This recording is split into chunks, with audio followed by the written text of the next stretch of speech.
On September 3, 1957, the Little Rock Nine entered Central High School in Little Rock, Arkansas. The Little Rock Nine were 9 African American students who volunteered to attend an all-white school. They were recruited by the NAACP, an organization that was fighting against segregation. The Little Rock Nine attended Central High for one perilous school year before the lost year occurred. These trailblazers were important because their actions made the U.S. government step in and enforce integration countrywide. They triumphed in desegregating Central High with the support of the media, their families, and the NAACP. They should also be recognized for the great tragedy they experienced while in the school. They had people walking on their heels and pieces of paper lit on fire thrown into their bathroom stalls. Another tragedy was that the politicians cared more about staying in office than basic human rights.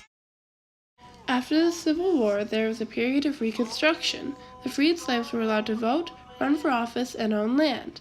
They still worked for white people on plantations and farms. A few years later, African Americans had been given rights, and now they were being taken away through legislation. Eventually, the Jim Crow laws came into place to prevent black people from associating with white people. Schools were segregated, bathrooms were segregated, and in the South, essentially every public place was segregated. In 1954, it was decided by the Supreme Court that desegregation in schools was necessary in the United States. This decision was very contentious, with strong feelings on both sides. A large amount of the nation felt as if their civil rights were being taken away because they did not want to go to school in other places with people that did not share their race. By 1957, it was time to integrate Little Rock, Arkansas Central High School. The school board claimed that it would be a bad idea because the African American students would be unsafe. The NAACP, aka the National Association for Advancement of Colored People, believed that integration into the schools was necessary. Therefore, they asked black students if they would like to go to Central High. 200 students volunteered to be the first black students to enter Central High School. The school board pushed back and said that the number was too high. The school board then made a new requirement that the students must have a 3.8 GPA. According to the school board, there were still too many students eligible. Therefore, the school committee said that the African American kids would not be able to participate in extracurricular activities. They were then left with 9. These 9 students decided to go. They became known as the Little Rock Nine. They were trained by the NAACP not to claim or talk about the abuse they were given. They would inevitably receive because it could be used against them in a court case. When the Little Rock Nine entered Central High School, it was a historic moment for the civil rights movement. Minjean Brown, Elizabeth Eckford, Ernest Green, Thelma Mothershed, Melba Patillo, Gloria Ray, Terrence Robbins, Jefferson Thomas, and Carlotta Walls first started to go to Central on September 5, 1957. Their presence at the school brought a lot of tension and hate into the light, not just because of white segregationists, but the federal and state government were also conflicting. On the Nine's first day, there was the National Guard sent by Governor Faubus to prevent the Nine from entering the school. President Eisenhower, who was pro-integration, was angered by the Little Rock Nine being blocked out by the National Guard of Arkansas. For 20 days, the president and governor, as well as the Supreme Court, talked about how they were going to fix the situation. Finally, on September 25th, 1957, 9 brave students entered the high school with military sent by the president to guard them. The troops were specifically called the 101st Screaming Eagles. Each student had a personal guard to ensure their safety. Unfortunately, the guards couldn't prevent everything. The students were beat up, tripped, and catcalled. White students were trained by the KKK to terrorize the Nine while they were in the school.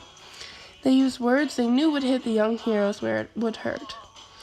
This is a great tragedy. Once Melba Pattillo Beals was locked in a bathroom stall while flaming wads of paper were thrown into the stall. The kids had to tell each other places to avoid due to segregationists. Some stairwells weren't safe because of dynamite throwers.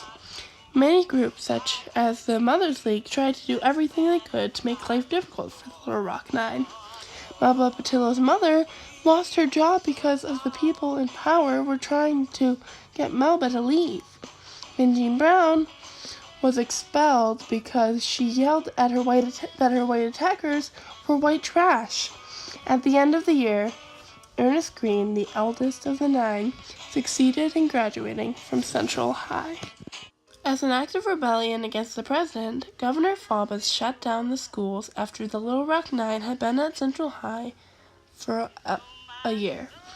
For a whole year, there was no school in the entirety of Little Rock.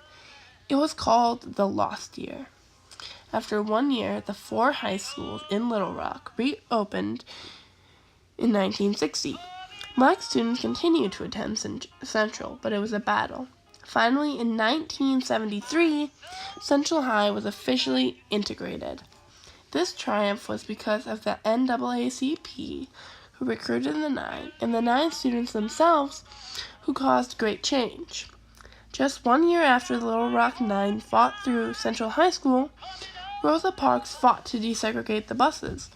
Important images like Elizabeth Eckford arriving at Central High School alone graced newspapers across the world, changing the view of the seemingly perfect America.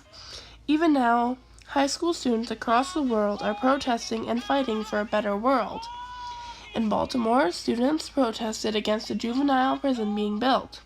The building was going to cost more than the money put into their school funds.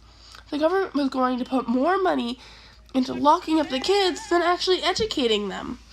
Because of the students' outright anger, the prison was not built. Little Rock's Central High School is still running.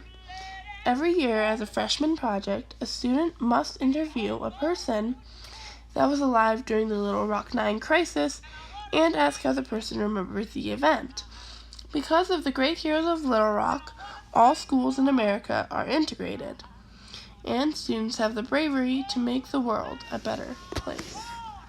On May 17, 1954, it was decided by the Supreme Court that desegregation in schools was necessary in the United States.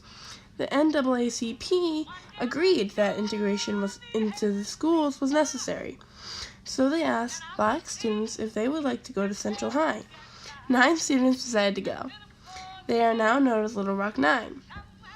As we know, they triumphed in desegregating Central High with the support of the media, their friends, their family, and the NAACP. They should also be recognized for the great tragedy they experienced while in the school. They had people chasing them, stalking them, heckling their phone calls. Reading in depth into the many awful situations these teenagers went into makes the tragedy more clear, but if you think about it, there is great triumph. The students gained access to an amazing education, and many of them continue to lead very successful lives and productive lives. Lastly, their efforts made it so our nation now has fully integrated schools.